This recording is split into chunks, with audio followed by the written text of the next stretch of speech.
Good morning. I hope you're all having a blessed morning. Sorry, I have been trying to work with my lighting situation, so I'm trying to figure that out, but I'll get it figured out soon. So sometimes God doesn't choose the one who looks ready, He chooses the one who's willing. He doesn't always pick the biggest, the strongest, or the most visible.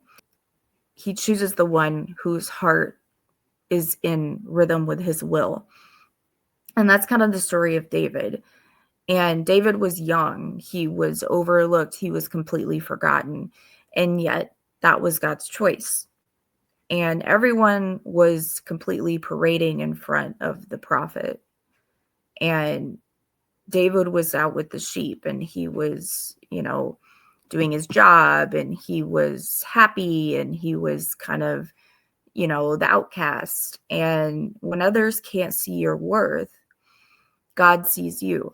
People can be very, very, very judgmental, and especially about outward appearances.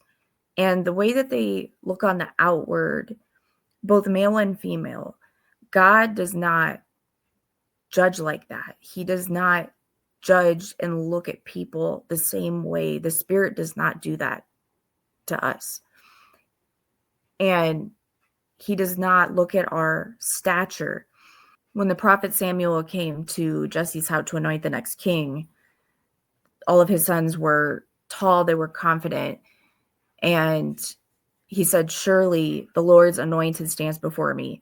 But God interrupted Samuel, and he said, "Do not consider his appearance or his height, for I have rejected him. The Lord does not see as man sees.